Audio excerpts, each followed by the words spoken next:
नमस्कार दोस्तों, मैं Rajneesh Sharma Soul Insights platform पे फिर आपके बीच में। आज शुक्रवार है, आज क्वेश्चन आंसर डे है।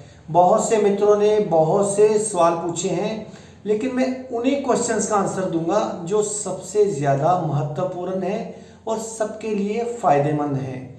सबसे पहले एक मित्र ने ये सवाल पूछा है कि हमें ये बताइए कि क्या हमें किसी भी बड़े बंदे के पैरों को छूना चाहिए कि घुटनों तक जाना चाहिए। देखिए मित्र, सबसे पहले याद रखिए, हमें सबको पैरों को ही छूना चाहिए, पैरों के अंगूठे को। अगर पैर के अंगूठे को या पैरों की उंगलियों तक हम उसके चरण स्पर्श करते हैं तो उसकी सारी पॉजिटिव एनर्जी हमारे अंदर प्रवाहित होनी शुरू हो जाती है। एक बात और याद रखिए, अब कईयों ने पूछा है कि इसी मित्र ने ये पूछा है कि क्या पॉजिटिव एनर्जी ही प्रवाहित होती है कि नेगेटिव एनर्जी भी प्रवाहित होती है। अब देखिए, अगर आपके मन में अच्छी सोच है, आप अच्छी सोच के साथ उसके पैरों को छू रहे हैं तो आपके अंदर पॉजिटिव एनर्जी ही आएगी।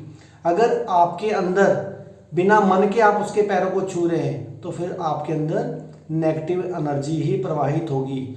इसलिए आशीर्वाद देने वाले से सबसे ज़्यादा आशीर्वाद लेने वाले का मन साफ होना चाहिए। दोनों के मन साफ होंगे तभी पॉजिटिव ऊर्जा आपके अंदर प्रवाहित होगी। एक और मित्र ने पूछा है, बताइए कि गुरु और शिष्य में क्या फर्क है। गुरु और शिष्य में क्या फर्क है। देखिए मित्र, गुरु वो है जिसको कुछ भी याद नहीं रखना पड़ता, वो पहुंच गया है, उसको सब शास्त्र सब वेद उसके अंदर आ गए हैं।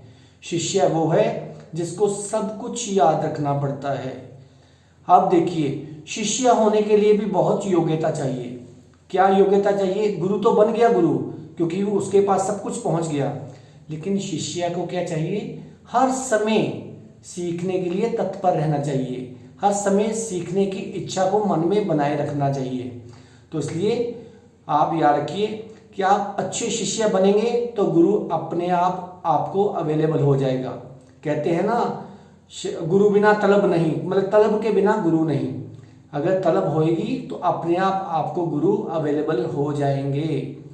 अब एक और मित्र ने पूछा है कि हमें बताइए कौन सी चीज़ है संसार में जो दुख लेके आती है, किस चीज़ से हम दुखी होते हैं।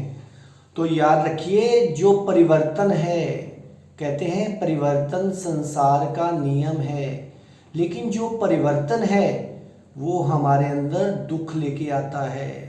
अगर हम अभी कुछ इच्छा कर रहे हैं, अगले पल कुछ और इच्छा कर रहे हैं, तो आपको दुख आएंगे ही आएंगे। आप कभी भी दुखों से परे नहीं हो सकते।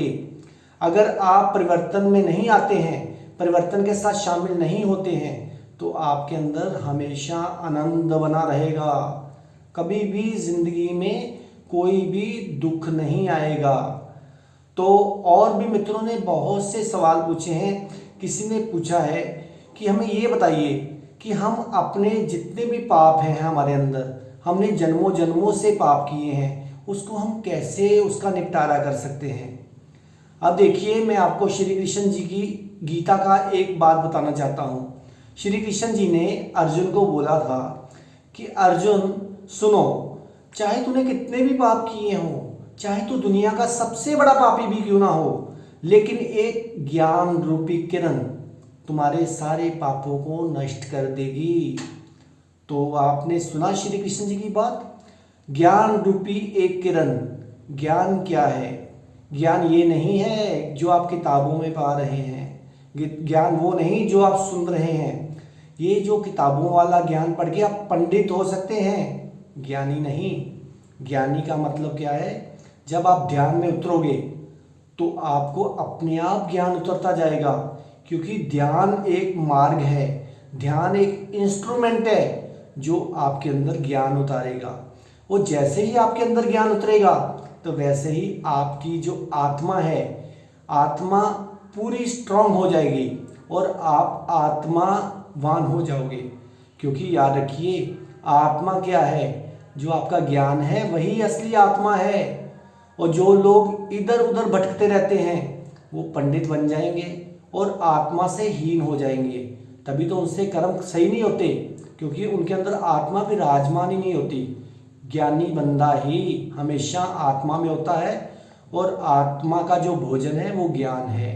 समझ लीजिए, आत्मा और ज्ञान दोनों पर्यायवाची हैं, सिनोनियम्स हैं।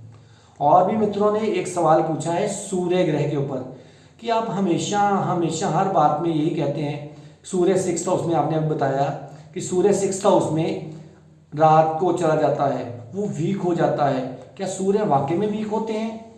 अरे मित्र याद रखो, सूर्य कभी कमजोर नहीं होते। चाहे वो 6th हाउस में चले गए, रात के क्षण में चले गए, लेकिन वो कभी भी वीक नहीं होते।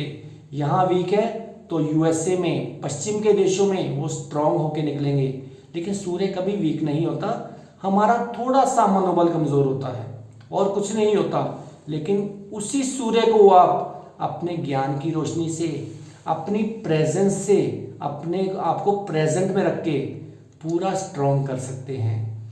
तो बहुत से सवाल हैं, बहुत से और भी जवाब हैं, लेकिन मैं समय की कमी के कारण इतना कुछ नहीं बता पाऊंगा। अगली एपिसोड में इस आने वाले मंगलवार को मैं आपको सूर्य 7वें घर में बताने वाला हूँ।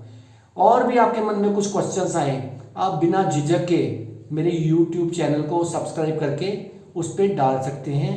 उसका आंसर मैं आपको टाइम टू टाइम देता जाऊंगा, चाहे किसी भी टॉपिक पे, चाहे ध्यान पे, चाहे ज्ञान पे, चाहे ज्योतिष पे, चाहे अध्यात्म पे, तो मैं आपको आपके आंसर देता रहूंगा। तब तक आप मेरे चैनल को सब्सक्राइब कीजिए, सोल इनसाइट्स _RV रजनीश। तब तक आप खुश रहिए, आबाद रहिए, जिंदाबाद रहिए। नमस्कार।